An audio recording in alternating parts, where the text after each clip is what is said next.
علامہ شمس الحق افغانی رحمۃ اللہ علیہ 4 صدہ کا وہ پٹھان جس نے دیوبند کو بھی حیران کر دیا اور جس کے سامنے دیوبند کے بڑے بڑے محدث بھی زانوں ٹیک دیتے تھے۔ اس کا نام تھا سید شمس الحق افغانی رحمۃ اللہ علیہ۔ ترنگزئی 4 صدہ کا وہ لال جسے زمانے نے شمس العلماء یعنی عالموں کا سورج کہا۔ 1901 ترنگزئی ایک چھوٹے سے حجرے میں باپ اپنے 8 سالہ بیٹے کو ناظرہ پڑھا رہا ہے۔ یہ بچہ روز اپنے گاؤں کے پرائمری اسکول جاتا، پھر واپس آ کر باپ سے عربی فارسی منطق پڑھتا۔ پھر اسے لگا یہ گاؤں چھوٹا ہے، وہ پیدل چل کر پشاور گیا، پھر افغانستان کے عالموں کے پاس، پھر آخرکار 1920 میں دارالعلوم دیوبند۔ دیوبند میں داخلہ لینا آج بھی جوئے شیر لانے کے برابر ہے۔ اس نے انٹرویو دیا، سامنے بیٹھے تھے علامہ انور شاہ کشمیری رحمۃ اللہ علیہ جو آدھا گھنٹہ کتاب دیکھے بغیر بخاری کا درس دیتے تھے۔ کشمیری نے سوال کیا، شمس الحق نے جواب دیا، کشمیری نے دوسرا سوال کیا، جواب پھر حاضر۔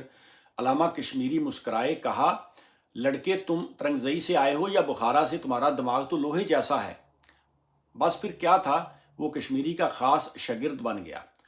1921 میں جب وہ فارغ ہوا تو دیوبند کے شیخ الحدیث نے کہا شمس الحق تم صرف عالم نہیں، تم افغانی ہو، تمہارے خون میں غیرت بھی ہے اور علم بھی۔ وہ نوکری جس کے لیے نواب ترستے تھے، تم سوچو کہ ایک آدمی کو 4 جگہوں سے نوکری کی آفر آئے۔ شمس الحق کے ساتھ یہی ہوا۔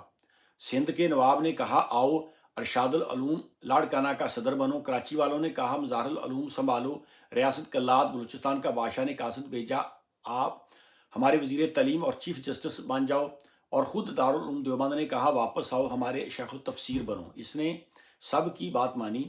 1932 سے 1939 تک وہ دیوبند میں تفسیر پڑھاتا رہا، پھر پاکستان بنا تو اسے لاہور بلایا گیا، پھر بہاولپور اسلامی یونیورسٹی میں 12 سال تک، جہاں اس نے قرآن کی ایسی تفسیر کی کہ یونیورسٹی کے وائس چانسلر بھی حیران ہو گئے۔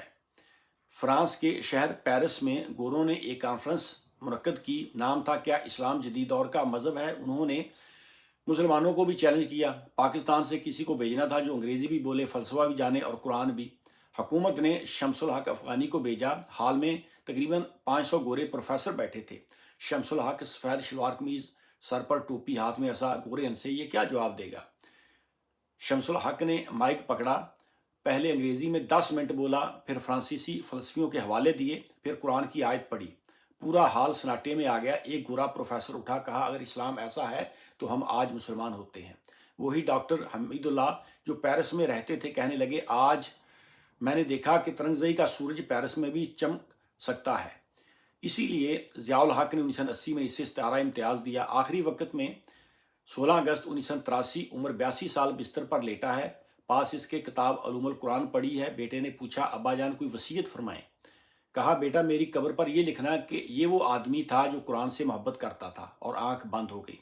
آج ترنگزئی جاؤ تو اس کی قبر پر لکھا ہے شمس العلماء سید شمس الحق افغانی وفاق کا بانی، اور قبر کے ساتھ ایک چھوٹا سا مدرسہ بھی ہے۔